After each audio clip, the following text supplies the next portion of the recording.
Pagi ini seperti biasa kita akan menyambung kembali perbahasan dan perbincangan menggunakan kitab Al-Azkar, masih lagi dalam tajuk yang terakhir, kesimpulan-kesimpulan daripada apa yang telah kita bacakan sebelum daripada ini.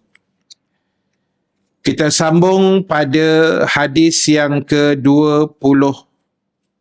Warahmatullahi wabarakatuh. Al-Fatihah. A'udzu billahi minasyaitonir rajim. Bismillahirrahmanirrahim.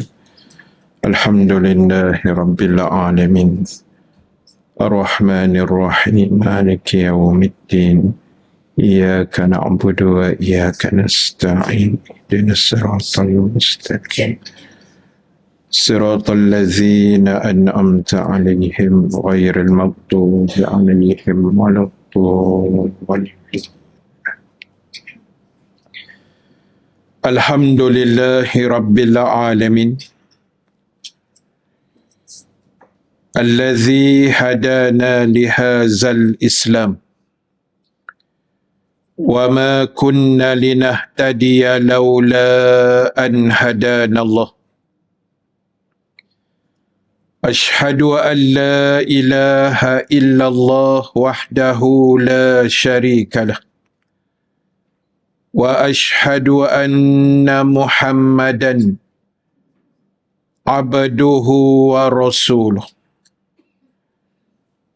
ربنا افتح بيننا وبين قومنا بالحق وأنت خير الفاتحين فسيكفيكهم الله وهو السميع العليم. Amma ba'd. Muslimin dan muslimat yang dirahmati Allah sekalian. Alhamdulillah ta'ala, kita memanjatkan setinggi kesyukuran kepada Allah Ta'ala. Dengan keizinan daripadanya kita dapat sama-sama dipertemukan pada pagi ini. Alhamdulillah, pada hari yang ke-21 dalam bulan Ramadan Al-Mubarak pada tahun ini. Mudah-mudahan segala amalan yang kita lakukan akan diterima dan dimakbulkan Allah Subhanahu wa Ta'ala, insya-Allah. Muslimin muslimat, pagi ini seperti biasa kita akan menyambung kembali perbahasan dan perbincangan menggunakan kitab Al-Azkar, masih lagi dalam tajuk yang terakhir, kesimpulan-kesimpulan daripada apa yang telah kita bacakan sebelum daripada ini. Kita sambung pada hadis yang ke-22. 20.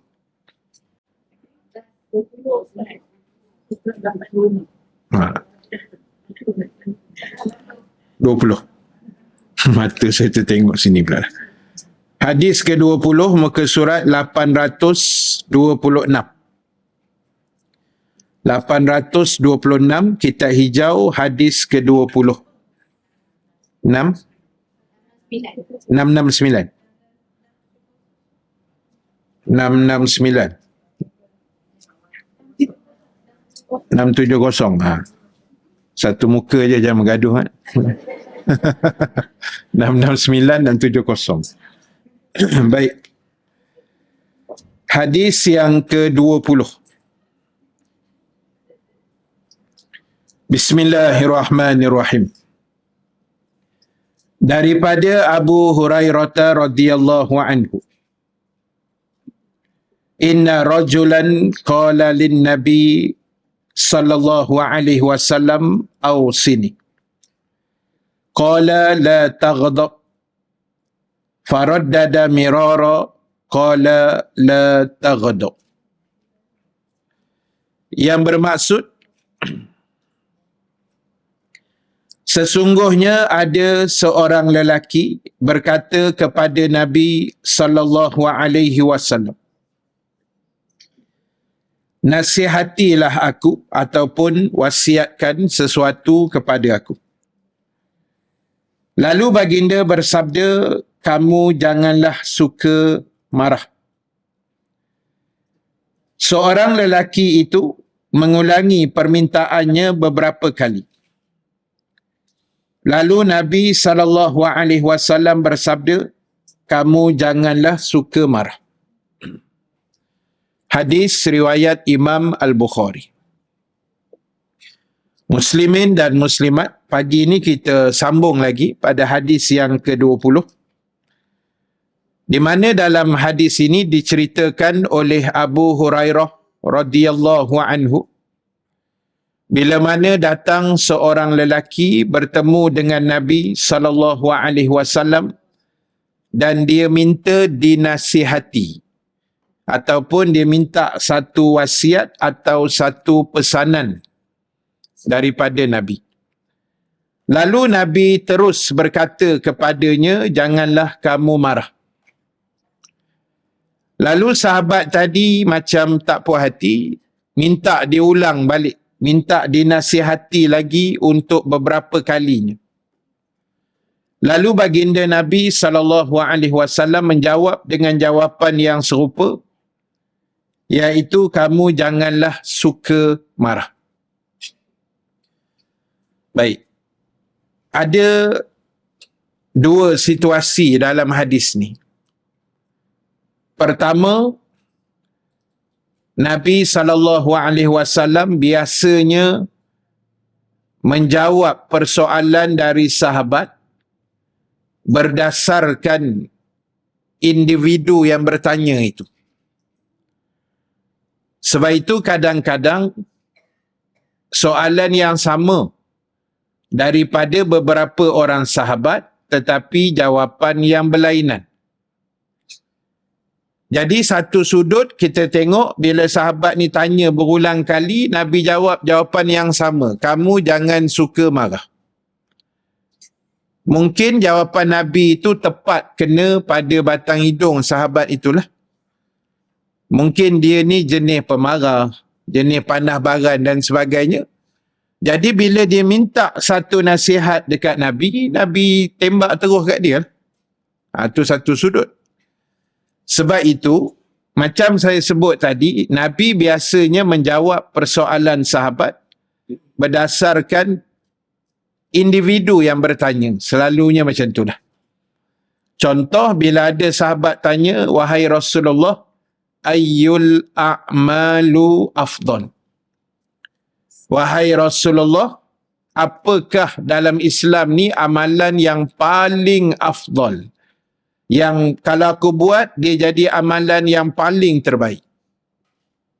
Lalu Nabi jawab, as-salatu fi awwali waqtiha. Iaitu kamu solat di awal waktu. Esok mari pula sahabat lain tanya soalan yang sama juga. Wahai Rasulullah, apa amalan yang paling afdal kalau aku nak buat? Lalu Nabi jawab, birrul walidaini. Berbuat baiklah kamu kepada kedua orang tua kamu. Esok tu mari soalan yang sama juga daripada sahabat yang lain. Lalu Nabi jawab, al-jihadu fi sabilillah. Amalan yang terbaik adalah jihad di jalan Allah. Lalu kalau orang tak mengaji hadis, dia akan kata bercelaru lah.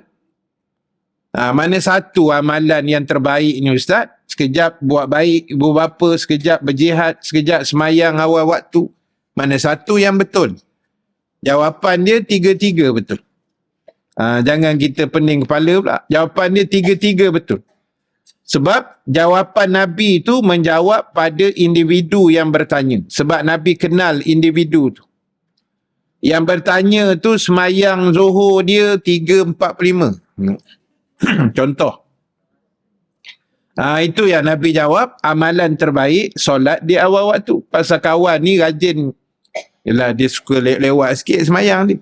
Jadi Nabi nak perbetul hak tu, Nabi jawablah. Semayang dia awal waktu. Mari pula sahabat lain ni, Nabi tengok dia ni dengan mak ayah tak berapa nak ngam sangat. Raya pun jangan balik. Contohlah. Kan? Jadi Nabi pun jawab, berbuat baik pada ibu bapa.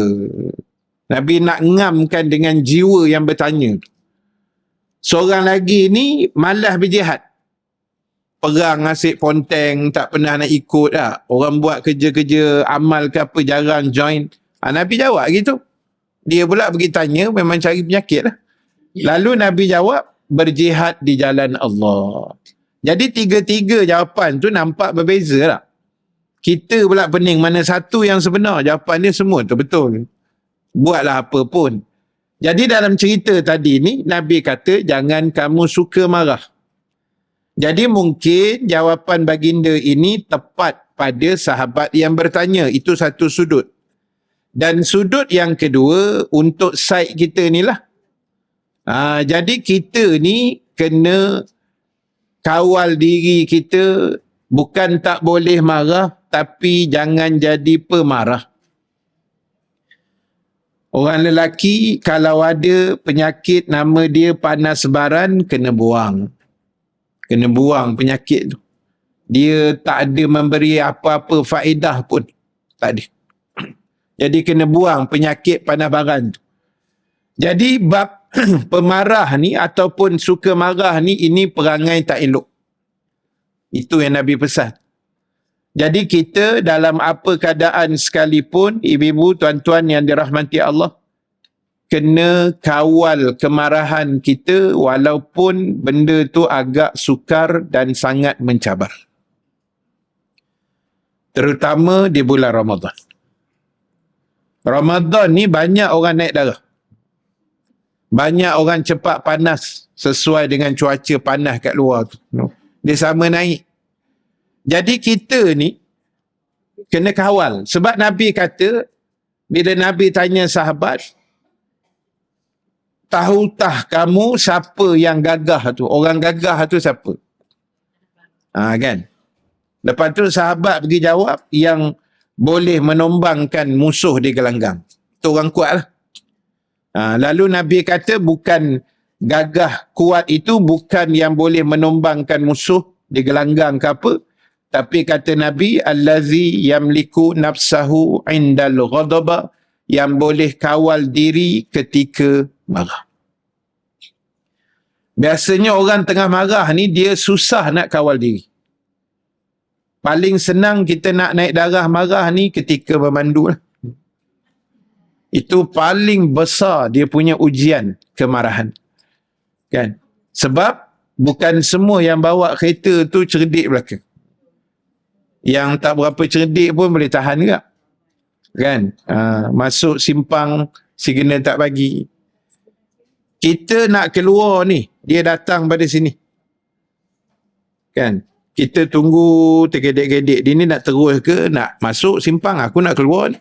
Patutnya kau bagilah signal kiri. Kalau ya kau nak masuk, bagilah kiri. Kalau tidak, tak apalah. Kita tunggu.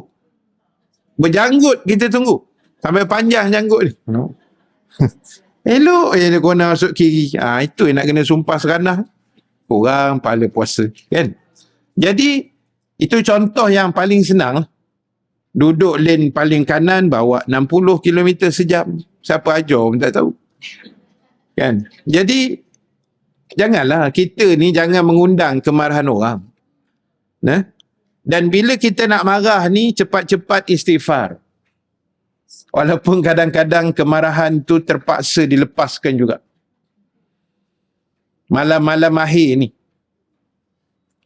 lagi rancak pencarian Lailatul Qadar, lagi rancak bunyi mengecut 10 akhir ni kan.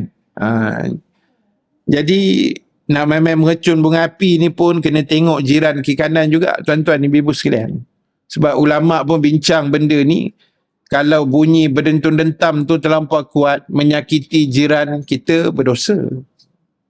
Kan? Kalau terlampau kuat sampai terangkat kepala kawan tu, kan, tengah tayat akhir, dia baru at-tahiyatul, tiba-tiba pom, terus naik jari dia.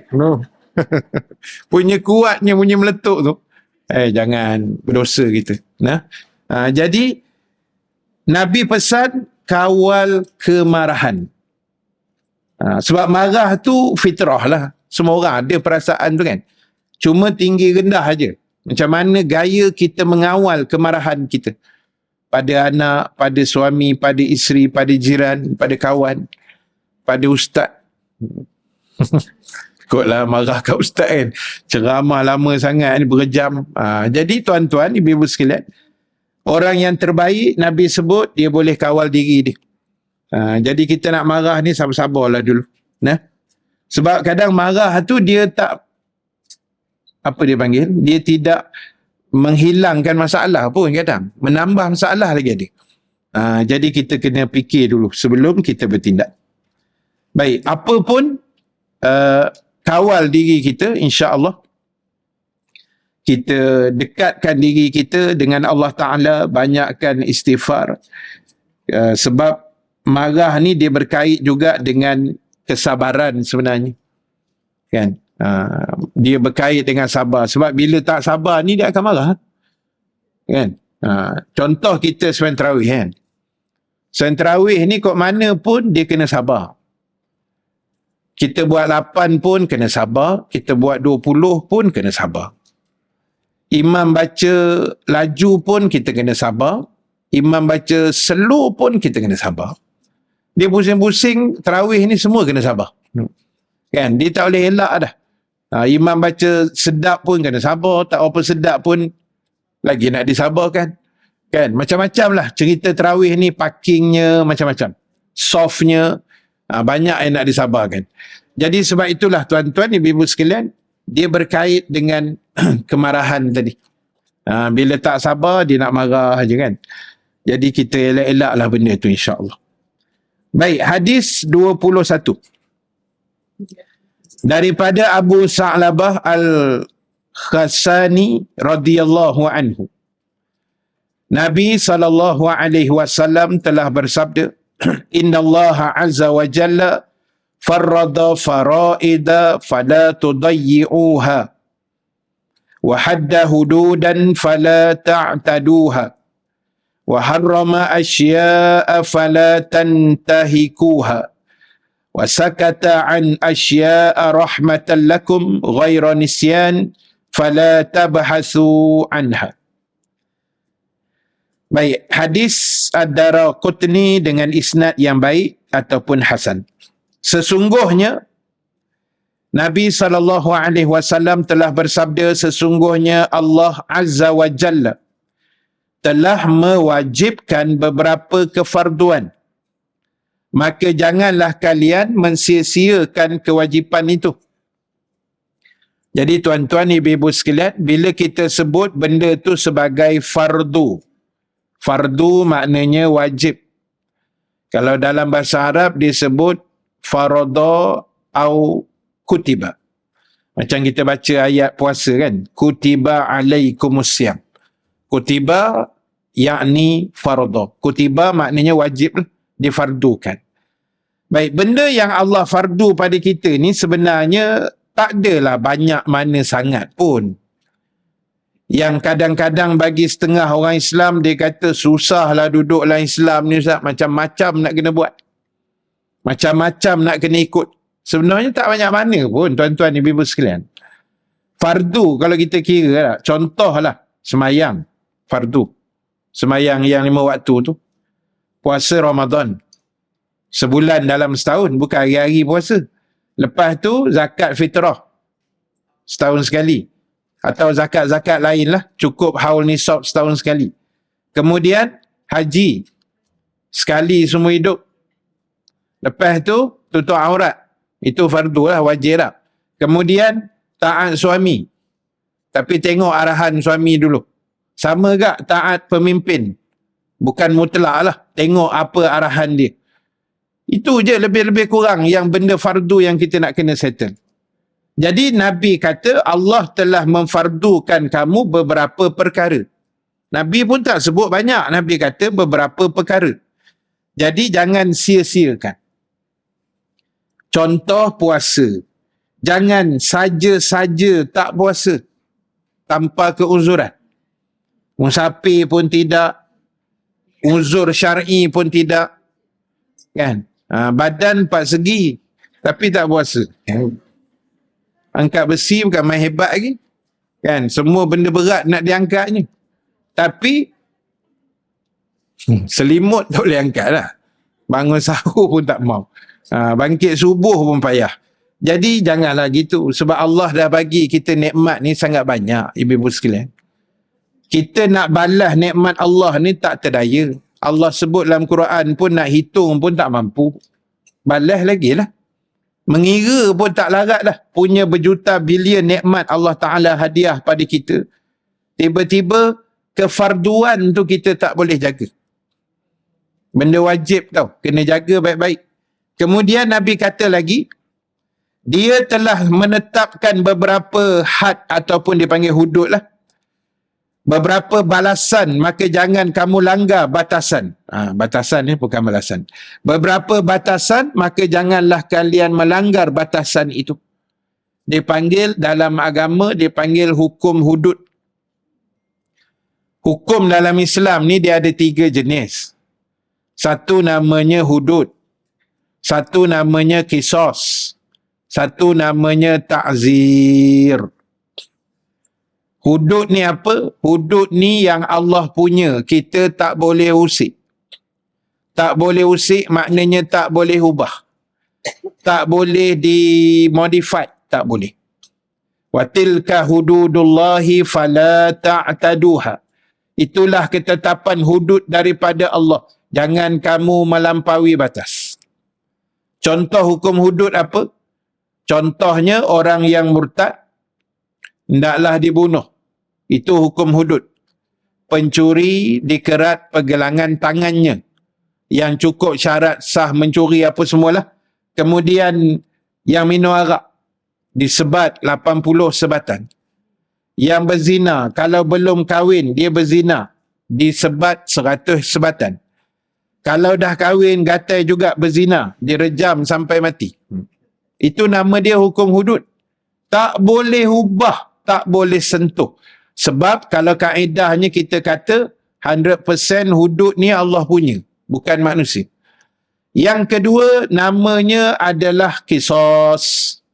Ya ayyuhallazina amanu kutiba alaikumul qisasu fil qatl. Ada ayat dalam Al-Baqarah. Allah cerita pasal diturunkan hukum namanya qisas. Qisas ni maknanya boleh balas balik yang setimpal. Allah kata luka dibalas luka, patah dibalas patah. Apa lagi?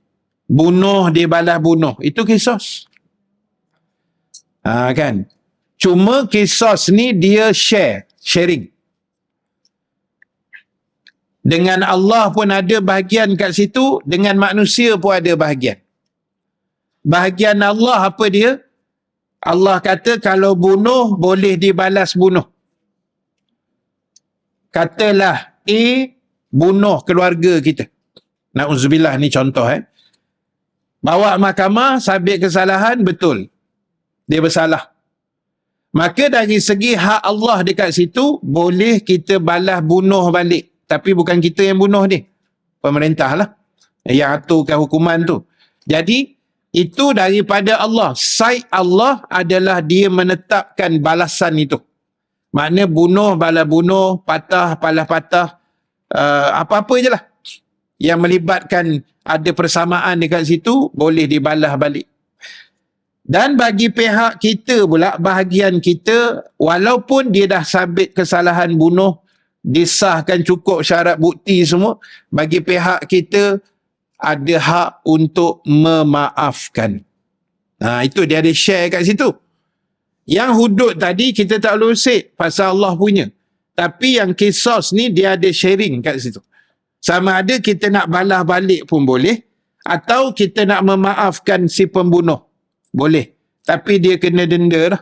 Dia panggil dia bayar diat. Diat dia ialah 100 ekor unta. Bagi orang yang membunuh, kesalahan membunuh lah. Itu ada dalam hukum Islam. Yang ketiga, hukum Islam namanya ta'zir. Ta'zir adalah hukum yang dibuat oleh pemerintah. Dan ta'zir ni 100% manusia punya, Allah tak usik. Mana Allah tak kacau lah.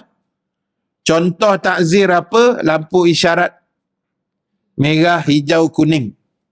Merah tu satu dunia, pegang, berhenti. Hijau baru jalan. Kuning, get ready untuk berhenti.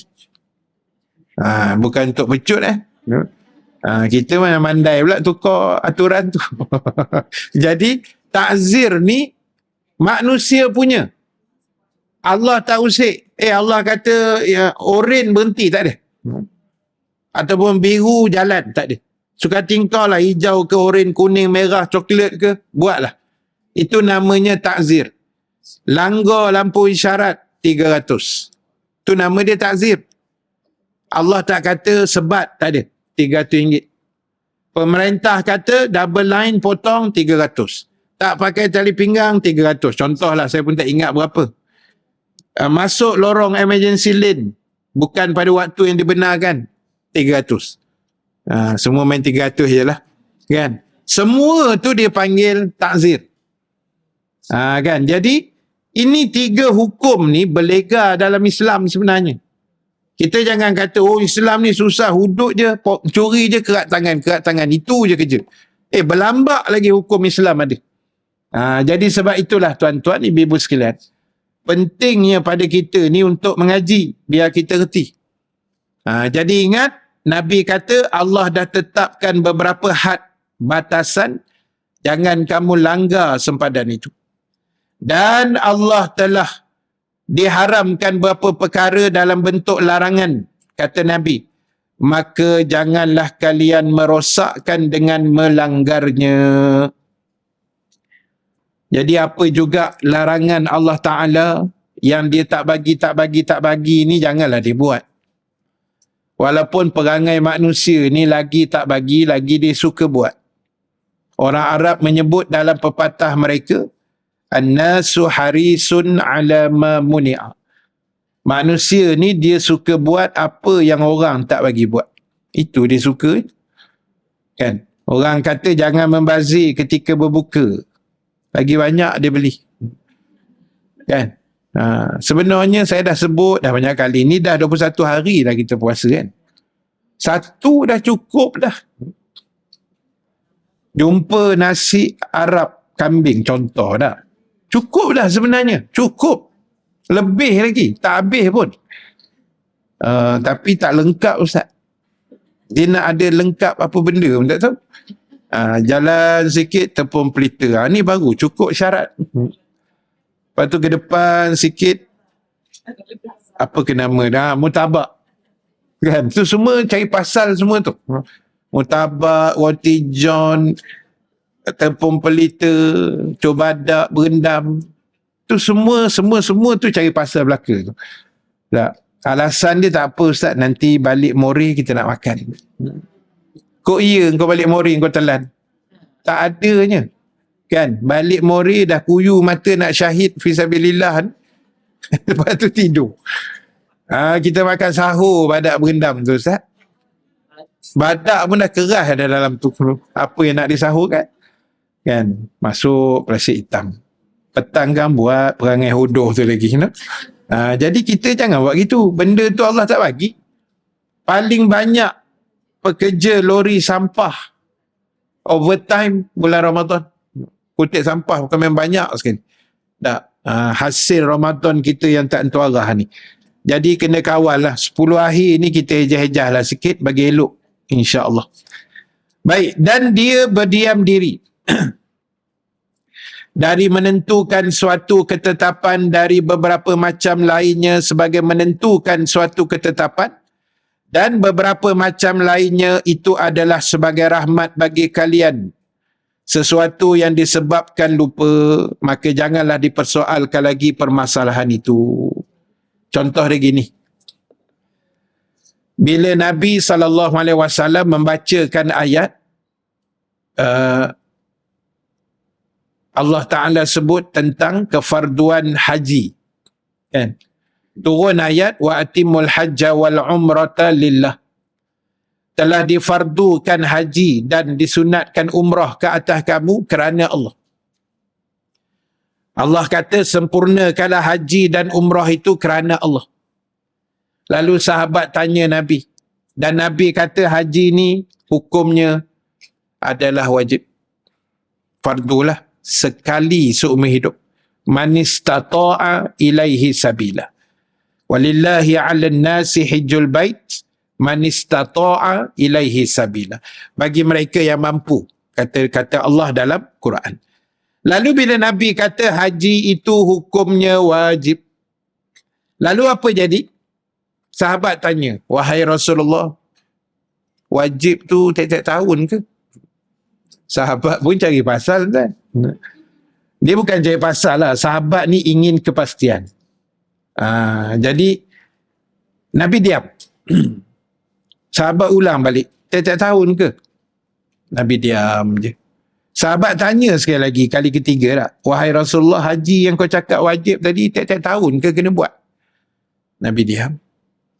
Lalu Nabi jawab, kalau aku jawab ya, korang akan jadi susah.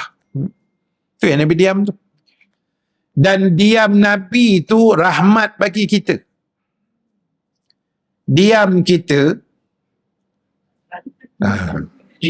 saya tak berani nak cakap lah, kan kecil hati pula. Diam kita memang tak erti apa. Tak? Atau boleh diam kita ni. Nabi diam tu bukan ni. Nabi diam tu rahmat. Sahabat kata banyak kali, wajib ke tiap tahun? Nabi diam tak? Ujung tu baru Nabi jawab. Kalau aku jawab ya sekarang, korang jadi susah. Tu yang Nabi diam. Tu satu contoh. Kan? Contoh lain, Nabi diam ketika perang kan. Masa perang tu, Khalid bin Al-Walid. Ialah tengah perang, kadang lapar kan, makanan tak cukup. Jadi Khalid Al-Walid dengan berapa sahabat kan, dia pergi tangkap biawak padang pasir tu kan. Yang nama Dob tu. Dob tu. Jadi, ditunjuk pada Nabi. Siap sembelih. Dah siap sembelih tu. Dia kata, Rasulullah, Dob ni boleh makan? Nabi diam kan? Nabi kata ya pun tidak, tidak pun tidak. Nabi diam je. Jadi sahabat dah tahu dah. Kalau diam tu jangan tunggu. Rembat terus. Tak payah tunggu dah.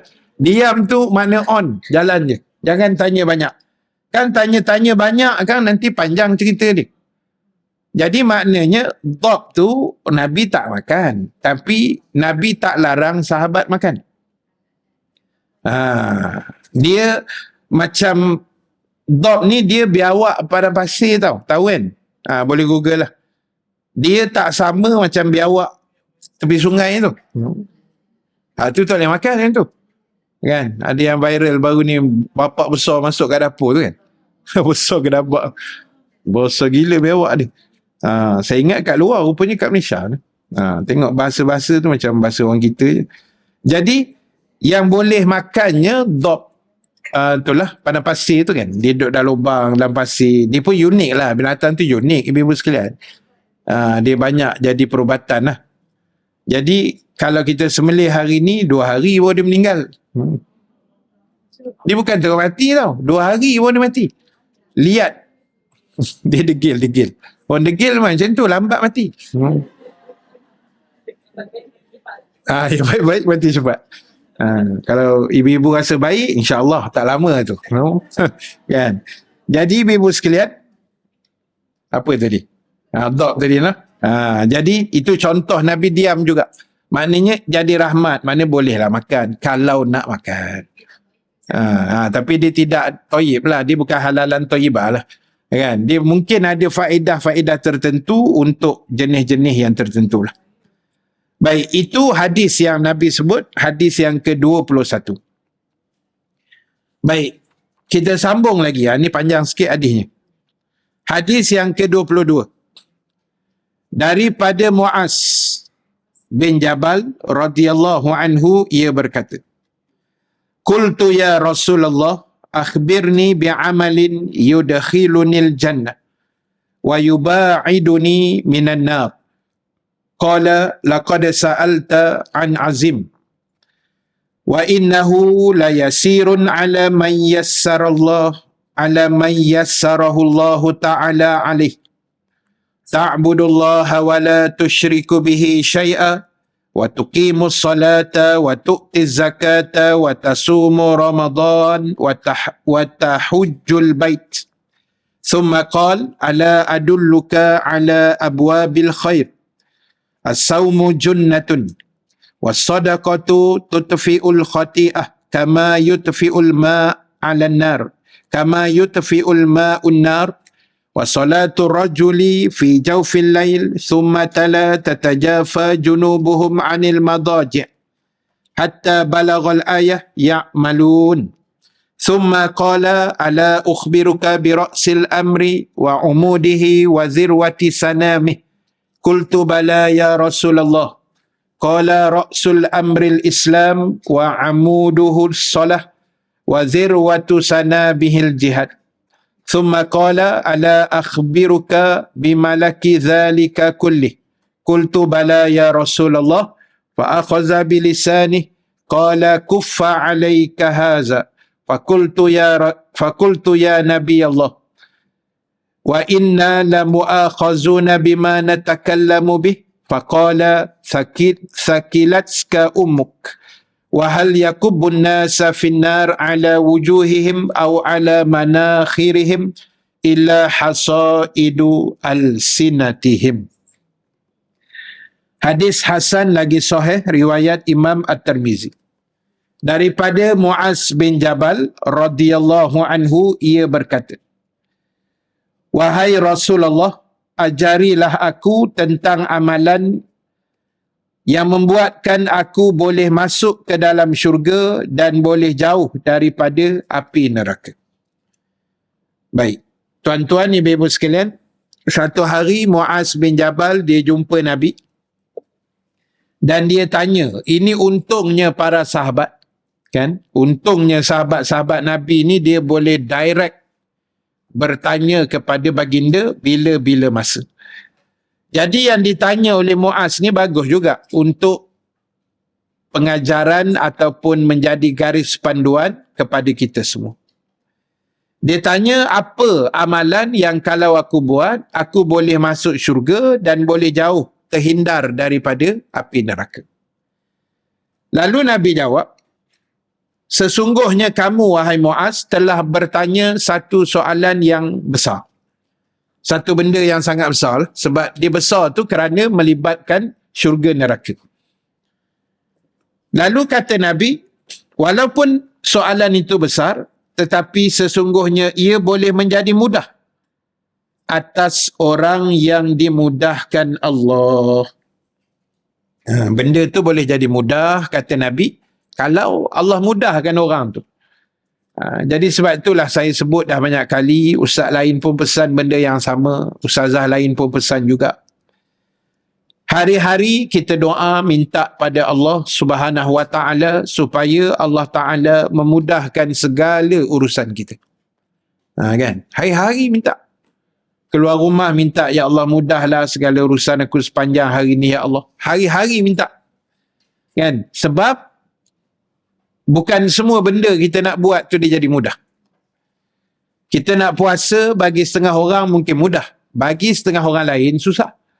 Susah tu mungkin faktor dia bekerja, dia kena berjemur kat luar, kan. Banyak halangan. Macam kita keluar masuk kereta balik rumah, senang. Jadi setengah orang dia jadi susah. Jadi sebab itu minta perlindungan dan dimudahkan oleh Allah. Jadi Nabi kata benda tu akan jadi mudah bagi orang yang dimudahkan Allah. Dan Nabi sebut beberapa perkara yang kalau kita buat, kita boleh masuk syurga dan dihindar daripada neraka. Yang pertama Nabi sebut, kamu menyembah Allah dan tidak menyekutukannya dengan sesuatu yang lain. Jadi tugas kita adalah an ya'budullah wa la tusyriku bihi syai'a. Sembahlah Allah di mana saja kita berada, apa juga yang kita buat, dan di mana dan bila-bila masa. ingat kita ada Allah. Allah itulah Tuhan yang kita sembah selalu. Dan jangan kita mensyirikkan dia, menyengutukan dia. Yang kadang-kadang tindakan kita tak sedar. Perkataan yang kita lemparkan kita tak sedar. Kadang-kadang boleh membawa kepada kekufuran atau mensyirikkan Allah Ta'ala. Sebenarnya tak boleh. Contoh. Ada satu orang ni, saya dah cerita belum, saya pun tak ingat lah. Tapi dia familiar jugalah. Orang artis ke apa benda macam itulah. Kan dia sebut dalam live dia kot, saya rasa live ke video, tapi yang saya tengok tu video dia lah. Dia kata, korang tak tahu apa aku punya masalah. Kan? Jadi, jangan cabar-cabar aku. Jangan cabar-cabar aku, nanti kalau aku keluar daripada Islam ke, ayat dia lebih kurang macam itulah. Nanti kalau aku keluar daripada Islam. Ya. Jadi perkataan ni ulama dah lama dah bincang. Orang yang murtad dah memang berdosa besar dah. Murtad. Memang dia mengaku dia murtad, dia dah berdosa. Tetapi lagi bahaya sebenarnya ada ulama sebut bercita-cita. Macam perkataan tadi tu maknanya bercita-cita. Ada niat kan? Kang jangan cabar-cabar, Kang aku keluar pada Islam kan? Ada niat. Pun kata ulama boleh rosak akidah. Menjadi dosa yang besar. Sebab itu hujung hadis kita baca tadi ni, betul dah Nabi sebut. Ramai orang masuk neraka sebab mulut. Nah. Sebab itu ibu-ibu ni untung sangat-sangat. Mengaji dekat Masjid Al-Falah ni, yang saya rasa cukup sempurna dari segi facilities yang ada. Parkingnya, keselesaannya, dewannya, airconnya, semualah segala-gala. Tabungnya. Tabung yang penting. Kan? Yalah nak bantu pengajian kita semua dah. Kena pakai duit. Kan? Jadi, itu sebab untung kita. Tempat lain, saya kuliah muslimat ni berlambak dia. Saya macam-macam kuliah muslimat saya ada. Macam-macam muslimat dah saya jumpa kan. Tapi facilities tu kat sini kita menang lah. Maknanya Alhamdulillah lah. Orang kata selesa, seronok, parkingnya luas, mudah nak datang, tepi jalan besar apa semua kan. Senang-senang. Tandas, semua elok lah. Jadi, tugas kita mengaji je. Ibu-ibu mengaji dengan saya rasa lama dah. Sampai kitab saya pun dah koyak rabak dah. Tak habis kan? Sikit lagi nak habis. Sikit lagi ni. Kan? Hanya beberapa helai. 1, 2, 3, 4, 5 helai lagi. Tapi 5 helai ni pun mungkin membawa sampai ke hujung tahun lah. Nak makan kambing tu lambat sikit lah. Lagi 5 helai ni. Jadi ibu sekalian, pentingnya mengaji supaya kita reti. Sebab akhir zaman ni orang tak reti, lepas tu dia bercakap. Yang dia bercakap pula agama. Kita bukan apa dia panggil? Eksklusif. Kita bukan eksklusifkan agama ni untuk orang agama semata-mata, tidak. Tetapi selayaknya bercakap agama tu, biarlah orang agama. Kan? Kita yang biasa-biasa ni, orang-orang awam dia panggil, tak reti, lebih baik kita refer dulu. Sebab saya tengok mutakhir ni dah macam-macam dah. Kan? Kita kadang-kadang istilah pun kita tak clear. Munafik, Islam, mukmin, kafir. Yang 2-3 hari ni jadi perkataan kafir tu pula. Perkataan kafir ni Quran sebut. Dalam Quran pun ada nama dia surah Al-Kafirun. Dalam Quran ada nama surah Al-Mu'minun? Ada kan? Al-Munafikun ada? Ada. Al-Mu'minun banyak tak ayat dia? Banyak kan? Panjanglah surah tu kan? Al-Munafikun Panjang kan? Panjang juga. Al-Kafirun pendek kan? Pasal apa Al-Kafirun pendek? Sebab itu agama ajar kita Quran ni bukan baca je. Kita tengok, intai, kaji sikit, tadabbur kan. Kafirun tu pendek, 6 ayat je. Qul ya ayyuhal kafirun tu, la abudu ma ta'budun, pusing-pusing ayat tu kan. Ujung lakum dinukum waliyadin. Tu pun masa tarawih tak jumpa pula perkataan tu. No. Masa mengantuk. Bila nak sampai lakum dinukum. La a'budu ma, wala antum, wala ana, wala antum. Selalah rukuk gitu kan. Tak jumpa, penyudah dia tak jumpa, pening. Pasal apa kafirun tu pendek, tuan-tuan ibu-ibu sekalian? Pasal nak kenal orang kafir ni senang je. Kafir tu maknanya dia belum Islam, dan dia bukan Islam dan belum memeluk Islam. Itu kafir. Tapi nak kenal munafik, nak kenal mukminun, dia banyak kriteria. Kan? Dia banyak kriteria. Orang mukmin begini. Orang munafik ni dia Allah sebut dalam Quran. Banyak pantang larang, syarat, kriteria. Tapi orang kafir senang je. Yang kita kelang kabut dengan perkataan tu pasal apa? Penggunaan sahaja. Itu penggunaan. Dan nak panggil dia kafir ke, non-Muslim ke, bukan Islam ke, not yet Muslim ke, itu penggunaan. Betul kan saya sebut not yet Muslim? Ibu-ibu gelak macam aku tak boleh cakap putih pula. Relax kan? Jarang. Dia sekali keluar macam tu lah. Itu je saya hafal sebenarnya. Dengar I love you je. Baik, jadi ibu-ibu sekalian, itu istilah penggunaan. Tengok situasi. Jiran kita nama dia Raju. Dia kafir kan? Okey. Balik tarawih, terserempak dengan dia. Kita parking, dia pun parking. Apa ayat kita guna kat dia? Hai Raju, bawa balik kerja ke? Kan? Takkan kita nak kata, oi kafir, bawa balik kerja ke? No. Memanglah mengamuk kawan tu. No. Tengok istilah penggunaan tu di mana. Tetapi, jangan kita menafikan. Sebab, kalimah kafir itu wujud dalam Quran. Ada 569 ke lebih kurang 500 lebih plus lah. Kalimah kafir yang Allah tekap dalam Quran. So jangan kita menidakkan kan. Jadi itu sebab saya kata mengaji elok-elok, biar kita faham, biar kita reti. Jangan kerana kita nak menjaga, terlalu menjaga sangat, kan? Bukan, yelah orang kafir ni dia ada yang baik, ada yang nakal-nakal sikit. Memang macam tu kaedah dia. Ada kafir harbi, ada kafir zimmi. Dalam Islam banyak pecahan dia. Sebab itu, kita pun kena tengok situasi.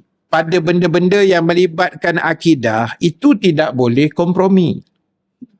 Sebab itu masa Abu Jahal, Abu Lahab, dia offer dekat Nabi kan. Masa tu mereka minta macam ni lah wahai Muhammad, kita deal boleh tak? Susah sangat ni, asyik bergaduh je kita ni, kita deal. Tahun ni semua sembah Tuhan, Allah. Tahun depan semua sembah berhala. Deal. Kan nak bagi nampak toleransi ni. Kerjasama MOU ni nampak cantik, kita deal lah, tak payah gaduh lah. Tahun ni semua sembah Allah. Tahun depan semua sembah patung berhala 360 patung kat Kaabah tu. Jangan haraplah Nabi nak. Tu yang turun ayat Qul ya ayyuhal kafirun tu. Kan? Wahai, katakanlah olehmu wahai Muhammad, wahai orang-orang kafir.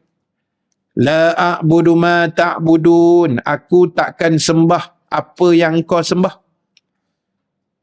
Wala antum abiduna ma a'bud, dan sama engkau pun takkan sembah apa yang aku sembah. Ujung tu lakum dinukum waliyadin. Bagi kamu agama kamu, bagi kami agama kami. Bagi kamu akidah kamu, bagi kami akidah kami. Dan ada ulama sebut, bagi kamu hari raya kamu, bagi kami hari raya kami. Sebab itu dulu 90-an, ingat kongsi raya tu. Mana boleh sebenarnya, tak boleh ibu-ibu sekalian. arwah Datuk Mufti Datuk Harusani kan sebut tak boleh, haram. Zaman tu kita dekat dengan raya Cina.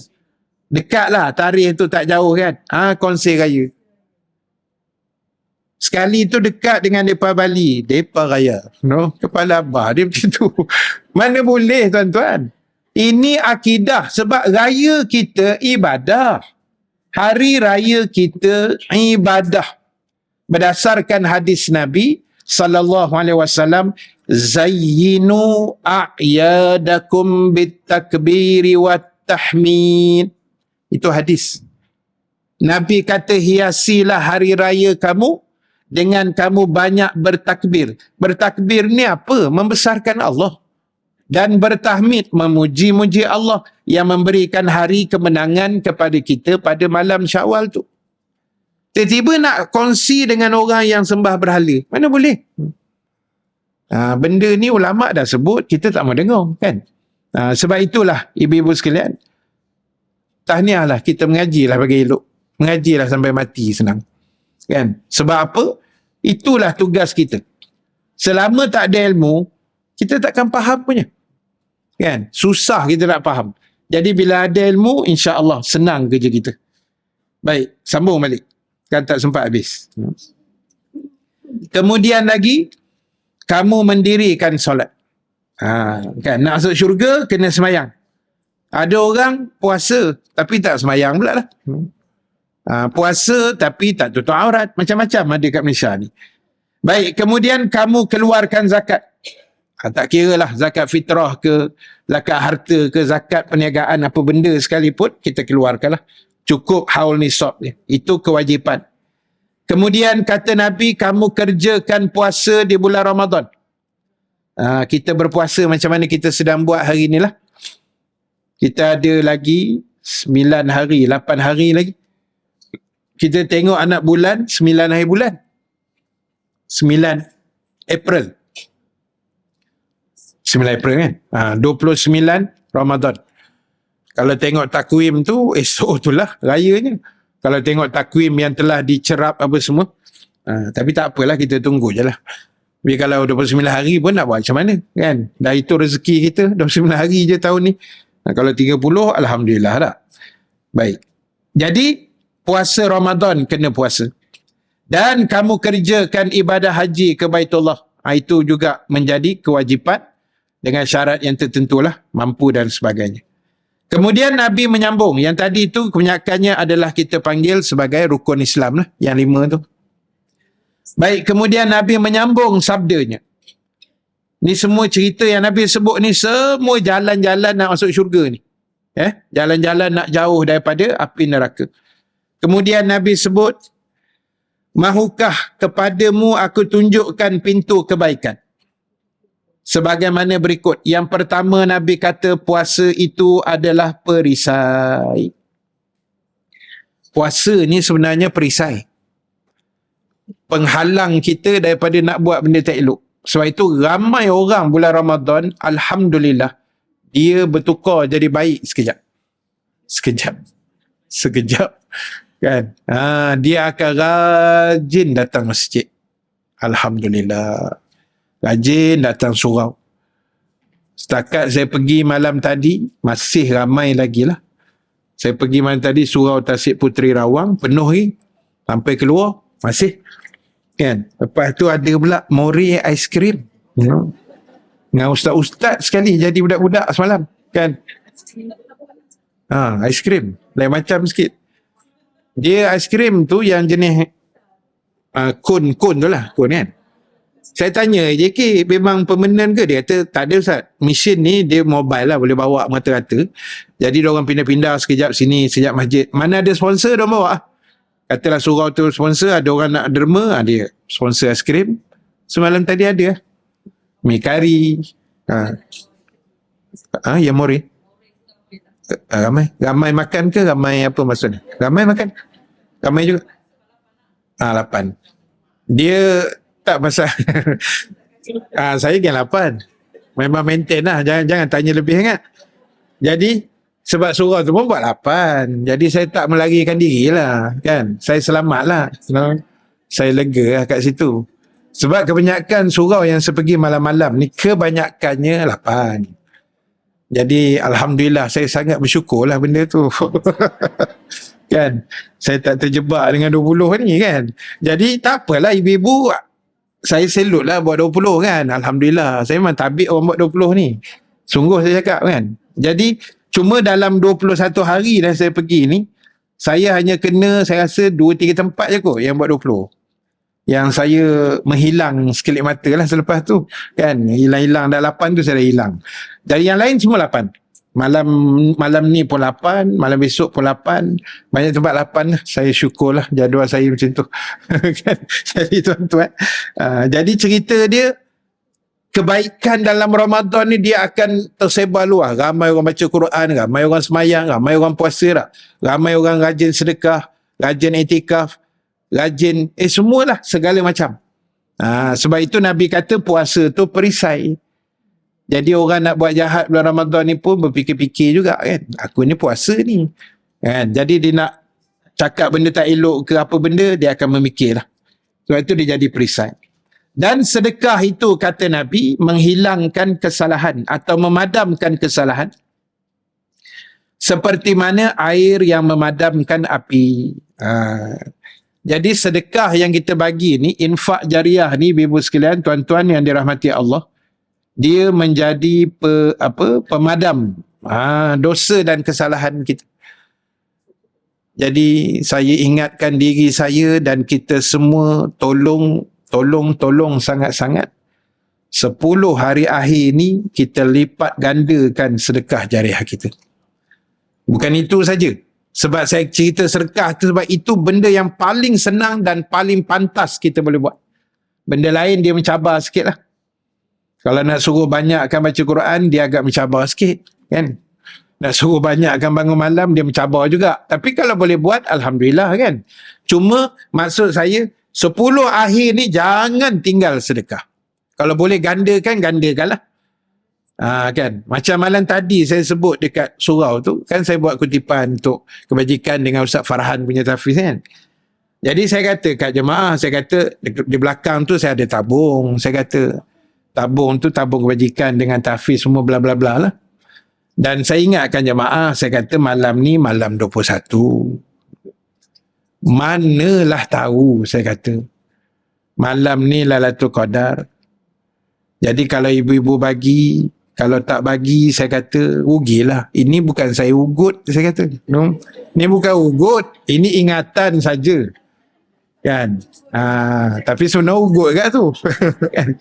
Alhamdulillah banyak kan dapat semalam kan. Padan dengan muka. Buat lagi. Jadi saya kata, tak, saya sebut benda betul. Saya kata kalau ibu-ibu bos RM1 ke RM2 pun, kena-kenalah malam tadi Lailatul Qadar. Sedekah selama 1000 bulan. Jangan buat main. Mana kita mampu nak sedekah 1000 bulan? Tak ada. Tak ada punya. Kan? Jadi, sedekah ke, iktikaf ke, baca Quran ke, terutama malam-malam tarawih, malam-malam ganjil, tak kira lah ganjil genap pun tak. 10 akhirnya kita pulun elok. Ibarat yang saya sebut selalu, macam kita masuk Ramadan ni macam lumba lari 100 meter lah. Kan? Bila tiup wisil tu, orang mulakan langkah, susun. Masuk tengah-tengah, dia makin memecut. Sampai dekat garisan penamat, dia lagi pecut. Itu kita, 10 akhir ni garisan penamat. Nak sampai penamat dah. Patutnya lagi memecut. Lagi laju, lagi pulun. Kan? Jarang orang lari 100 meter, nak sampai garisan penamat, dia berhenti berjalan. No. Lagi ngeri, dia U-turn. No. Patah balik, tak pergi masjid. No. Sampai terawih kat rumah je. Allahu Akbar. Rugi lah ibu-ibu sekalian. Walaupun kita tengok, walaupun penuh saya kata tadi, tapi bila saya tanya JK, dia kata dah kurang sikit kan. Dia akan kurang lah. Cuma yang kurang ni kita anggap dia tukar-tukar tempat lah. Kita sangka baik macam tu kan. Dia pergi masjid lain ke, tukar-tukar selera orang kata. Kita jangan sangka jahat sangat. Tapi ada ke orang jawab, dia kata Ustaz, diorang macam ada yang dah balik kampung Ustaz. Tu yang tak ada tu. Bila kita ceramah kat kampung, orang kampung kata ada kat KL Ustaz. Dia hilang ke mana pula? Isra' Mi'raj ke apa? Kan? Dia naik ke langit pula lah. Jadi tak apalah, yang ada urusan, yang tak dapat hadir malam-malam, tak apalah. Kita yang boleh ni kita cuba insya-Allah. Baik, kemudian lagi solat seseorang di tengah malam. Ni kita panggil semayang malam, Qiyamul Lail itulah. Lalu Nabi bacakan ayat 16 dan 17 surah As-Sajdah. Itu ibu-ibu boleh semak ayat itulah. Tatajafa junubuhum anil madaji' yad'una rabbahum khawfan wa tama'a wa mimma razaqnahum yunfikun fala ta'lamu nafsun ma ukhfiya lahum min qurrati a'yun jazaa'an bima kanu ya'malun. Nabi baca sampai ya'malun. Kemudian maksud dia kita ni kalau boleh bangun solat malam, tompang sahur tu kan, bangkitlah sekejap awal sikit, 2 rakaat pun tak apa dah kan. Sebab kita dah dapat dah fadilat malam tadi. Yang kita dah baca dah hadis tu 2 minggu lepas kan. Siapa yang sembahyang tarawih selesai dengan imam, 8 ke 20 selesai dengan imam, maka dia dapat pahala qiyam sepanjang malam. Itu dah dapat dah fadilat guys tu. So kalau kita bangun lagi tambahlah insya-Allah. Kemudian Nabi sabda lagi, mahukah kamu ku khabarkan tentang dasar satu perkara, tiangnya dan puncak ketinggiannya? Muaz menjawab, ya wahai Rasulullah.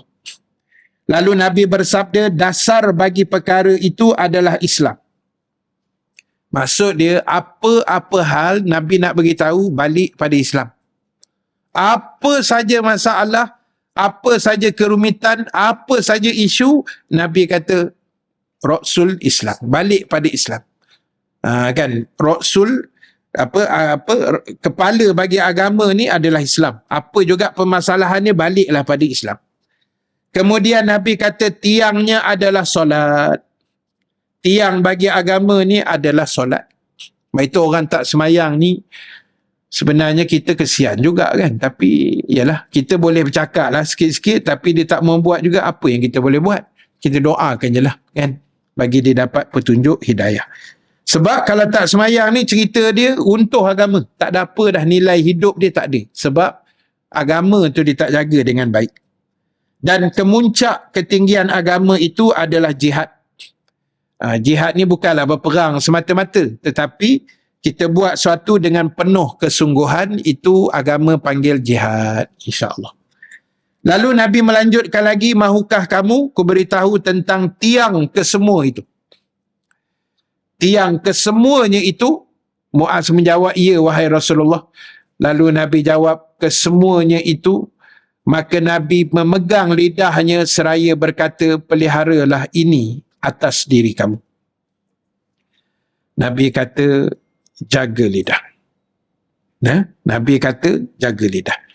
Lalu Muaz tanya, wahai Nabi, apakah kami akan diseksa oleh sebab apa yang kami ucapkan dengan lidah ini? Lalu Nabi menjawab, ibumu kehilangan kamu. Itu macam satu bahasa lah, bukan betul-betul hilang ibu tu, tak. Dia macam satu bahasa menunjukkan kesungguhan. Betul Nabi nak beritahu ni benda yang bersungguh lah, bukan main-main. Nabi kata tidak ada orang yang tersungkur mukanya masuk ke neraka atau hidungnya, melainkan kerana buah lidah mereka. Jadi semua benda dalam hidup ni kunci dia jaga lidah aja. Jaga mulut, jaga lisan, jaga tutur bicara kita. Tak tahu apa jalan cerita, lebih baik kita diam-diam aja. Kan? Dan kalau nak bercakap, menyampuk masuk dalam join group ke apa benda macam-macam orang bincang ni, tengok apa perbincangan, sesuai kita masuk, tak sesuai kita duduk diam aja. Tak tahu apa jalan cerita, lebih selamat kita diam daripada kita bercakap kan mandai-mandai kan. Nanti orang sakit hati pula. Sebab semua benda yang kita cakap ni bukan semua orang suka. Dan bukan semua orang benci pula kan. Tapi benda tu akan ada pro dengan kontra dia lah. Jadi apa pun tuan-tuan ibu-ibu sekalian, itu yang kita boleh sharekan sedikit untuk tengah hari ini, untuk pagi inilah. Dan mudah-mudahan 2-3 hadis yang kita bacakan tadi dapat kita jadikan pengajaran, jadikan iktibar dalam kehidupan kita semua insya-Allah. Dan saya mendoakan semua tuan-tuan, ibu-ibu dan semua yang menonton live kita pada pagi ini, Allah izinkan kita dapat menghabiskan saki-baki Ramadan ini dalam keadaan sihat walafiat insya-Allah, dan juga dikurniakan kelebihan Lailatul Qadar pada tahun ini juga dan tahun yang mendatang insya-Allah. Amin ya rabbal alamin. Wallahu ta'ala a'lam. Mudah-mudahan pertemuan kita pada pagi ini mendapat kebaikan, rahmat, keampunan Allah Subhanahu wa taala, dan sama-samalah kita menggunakan saki-baki masa yang ada. Di saat Allah sayang pada kita dengan dibagi kita masih hidup. Di saat sebahagian orang Allah telah wafatkan, Allah telah matikan. Kan, kita baca cerita student kita di New Zealand, accident, mati 2 orang, meninggal kan. Dan macam-macam lah kemalangan yang melibatkan kehilangan nyawa ni di bulan Ramadan. Jadi kita alhamdulillah Allah sayang dengan cara kita masih hidup dan masih sihat insya-Allah. Jadi kita orang kata pulun lah. Nah, ujung-ujung ni terutama malam-malam akhir nanti insya-Allah, malam-malam ganjil juga. Dengan tidak melupakan juga malam-malam genap lah. Jangan kira malam ganjil je.